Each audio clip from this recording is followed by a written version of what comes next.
it's very common in America to have experimentation with particular drugs throughout your college experience. Probably the most common one is weed, and I would say some other ones as well throughout college are very normalized in a way. This video is kind of like a story time about how I did some things throughout college, kind of my experience, and being careful out there when you are deciding to do this stuff on your own. I am not endorsing anybody to do any type of drugs. I'm just telling my experience and giving some helpful tips to make sure people stay safe. So when it comes to drugs, I've done, alcohol, of course. I've done weed, but I don't smoke. I only do edibles. And I have done, the big one is shrooms. I've done shrooms before. And I probably want to more talk about the shroom experience rather than anything else because it's a pretty heavy psychedelic compared to like weed or alcohol. I feel like those are so normalized nowadays. I don't really need to talk about those. If you kind of deem that as experimentation, then you might be I don't want to be offensive, but you might be a bit of a softie or just a very conservative person. And those have their own unique features and how they work. But when I was in my, I think, sophomore year of college, I met back with some friends that I met in a class my freshman year. I knew their names, I knew their faces, but I didn't know them that well. And we started hanging out a lot because we lived next to each other, ironically. And these guys were super chill, and at least one of them was like super smart. The other one, maybe not so much, but they were both biochem majors, so they knew a lot of math, they knew a lot of chemistry and biology, so a lot of big, heavy subjects. And they were very experimentative, um, where they experimented with maybe not all sorts of drugs, but a good many, or at least were curious about them. And one of the big ones was psychedelics, and that's where, I got my first experience trying shrooms. Now, I was very hesitant at first. I didn't really love the idea of trying that. Sometimes whenever you're deciding to do these for the first time, you really got to be in a good headspace. And my headspace was okay. It wasn't great. I didn't have the best living situation at the time, but I was coming back to school after my big break from COVID, and it felt like a good bonding opportunity with these guys because I enjoyed hanging out with them a lot. I drank with them a bunch, did edibles with them a few times, and so this was kind of like a step for me at least. I trusted these guys a lot, and they were pretty smart. Now, but what I've been told is psychedelics are pretty much some of the safest drugs you can do, but there are some things that go into it that you need to make sure happen so that you have a safe experience. And one of the things is, if you're going to do something like this, you got to trust the people that you're around, that you're doing it with. You can't have any outliers, and you definitely, at least in my experience, you don't want to have a babysitter. Maybe in another room or another part of an apartment or something, but you want to be pretty much excluded from everybody else that's not a part of the group that you trust and kind of have like an isolated experience. So that's what we did.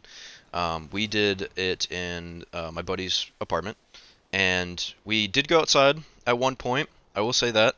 It took a long time. If you're someone that has a very low metabolism, it takes a long time for you to digest the drugs and get it kicking in. So it took me like an hour and a half before it even started. And shrooms last around, I don't know, like 3 to 4 hours. They don't last a crazy amount, unlike LSD, which I know, I think it lasts like 12 hours or something. It's crazy.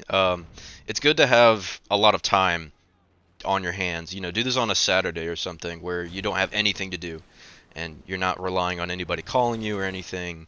Um, it's good to allocate a lot of that time to doing that. So that's what we did. After maybe like 2 hours or so, it kicked in pretty hard. I was like starting to we call it the trip. So we start tripping, and our big brains were like, dude, let's go outside. That sounds like a great idea.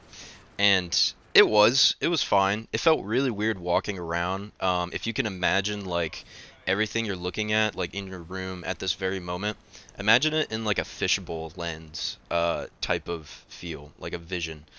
That's how I was like the whole night. My pupils were so dilated, like you couldn't even see the color in my eyes. It was insane.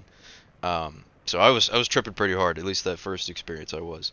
But we went outside. It felt weird to be out there. It felt really awkward because it was pretty busy outside. There was a lot of people around. Um, so we weren't out there for very long. Not a great idea. Yeah, we went straight back inside. Probably like 30 minutes later, and we're like, yeah, let's not do that again. And then I kind of, just mellowed out throughout the trip. I remember my head was cycling a lot through a lot of different things. You open up quite a bit because a lot of the endorphins in your brain are being released from the shrooms. So like you just like have so much going on in your head. At least for me, like I had a lot going in my head. So it was pretty interesting. And I think it's really important as well to be wary of things that you're doing. If you can help it, like make sure you're not, uh, trying to eat something. I feel like I did eat something while I was coming up on to the trip, and it helped, but it also made me feel really weird. And my stomach was really bugging me by the end of the trip, so digestive problems could happen, or at least feel like they're happening. I think I just had to take a dump at the end of the trip, so my stomach was really freaking out. But yeah, it's good to experiment, I think, and have those experiences. I've tried two more times after that experience, but we've had duds the both times we tried, so it's kind of been disappointing. I don't think I'll really try shrooms again. They're also really disgusting. I'll tell you that. If you like kelp chips or whatever, like kelp, the pieces that you get in like a bag, kind of like they look like chips.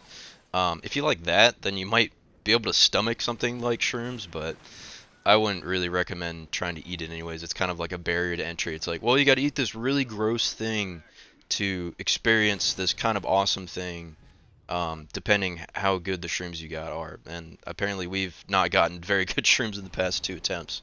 So I'm kind of done trying to do that. But yeah, that's kind of my experience. I had a great time. It lasted, I think, like 4 or 5 hours.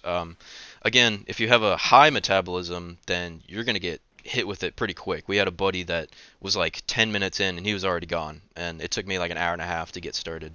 So be wary of that if you're like really skinny or something. Be careful. And yeah, I don't know. That's kind of my experience with trying something new. I had a great time. Those guys were a blast, and they're like some of my best friends. I hang out with them as much as I can and talk to them as much as I can. And let me know if you guys have any crazy experiences or, um, you know, sort of drugs that you take. Maybe don't go into too much detail, but I'd like to hear some of your responses. And yeah, you guys stay safe out there. Please don't overdo yourself and get into something you shouldn't be getting into. And I'll see you guys next time. Bye.